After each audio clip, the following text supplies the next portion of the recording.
તો રાજકોટમાં ફરી એકવાર અસામાજિક તત્વોનો આતંક સામે આવ્યો। બાઇક પર આવેલા અજાણ્યા શખ્સોએ દુકાન પર પેટ્રોલ બોમ્બ ફેંક્યો। યુનિવર્સિટી રોડ પર આવેલી ચાની હોટલ પરની આ ઘટના છે।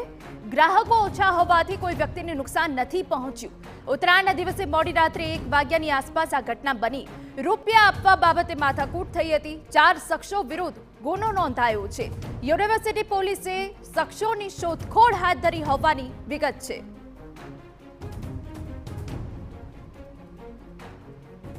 તો ફરી એકવાર અસામાજિક તત્વોનો આતંક સામે આવ્યો છે, જ્યાં રૂપિયા આપવા બાબતે માથાકૂટ થઈ હતી।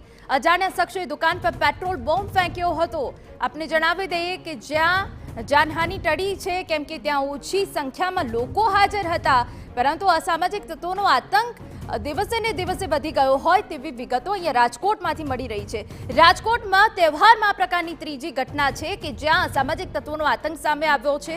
મારામારી થવી, માથાકૂટ થવી કે પછી સામાજિક તત્વોની હેરાની પરેશાની કે જે સ્પષ્ટ અહીંયા દેખાઈ રહી છે। સંવાદદાતા રોનક મજીઠિયા વધુ વિગતે વાત કરવા જોડાયા છે। રોનક, રાજકોટમાં કાયદો અને વ્યવસ્થાની સ્થિતિ કથળી હોય એવું લાગી રહ્યું છે, કારણ કે તહેવારમાં ત્રીજી એવી ઘટના છે। જી હિનાર, આમ તો રાજકોટ રંગીલું રાજકોટ કહેવાય છે, પરંતુ છેલ્લા કેટલાક સમયથી સ્થિતિ એવી ઊભી થઈ છે કે આ લુખાઓનું રાજકોટ બની ગયું હોય તેવું લાગી રહ્યું છે। છેલ્લા કેટલાક દિવસથી અનેક એવી ઘટનાઓ આવી છે જેમાં આવા લુખા અસામાજિક તત્વોને કાયદાનો અને પોલીસનો કોઈ ડર ન રહ્યો હોય। ઉત્તરાયણના દિવસે 3 થી 4 આવી ઘટનાઓ જાહેરમાં મારામારીની ધોળા દિવસે બની હતી।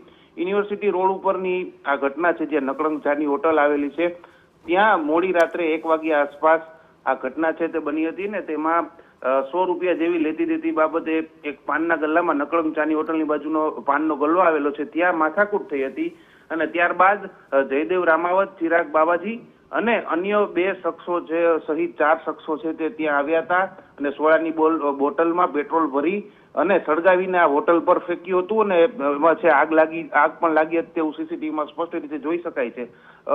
સદનસીબે મોડી રાતને આ ઘટના થઈ હોવાથી બહુ ગ્રાહકો ત્યાં ઉપસ્થિત નહોતા અને કોઈને જાનહાનિ નહોતી થઈ, પરંતુ આ પ્રકારના શખ્સો છે તેને હવે પોલીસ અને કાયદાનો કોઈ પણ પ્રકારનો ડર છે તે નથી રહ્યું તેવું લાગી રહ્યું છે, કારણ કે એ જ દિવસે આ જે ઘટના બની તેની સામેની જ બાજુ જાહેરમાં મારામારીની ઘટના છે તે સામે આવી હતી, તેમાં પણ સીસીટીવી છે તે સામે આવ્યા હતા। હવે પોલીસે આ પ્રકારના શખ્સો છે તેમને બરાબરનો પાઠ ભણાવી અને અન્ય પણ લોકો અસામાજિક તત્વો છે તે આ પ્રકારના કૃત્ય ન કરે તે માટે બાબતે આ માથાકૂટ થઈ હતી, પેટ્રોલ બોમ્બ ફેંકાયો હતો। રાજકોટમાં જાણે કાયદો અને વ્યવસ્થાની સ્થિતિ કથળી હોય તેવા દ્રશ્યો।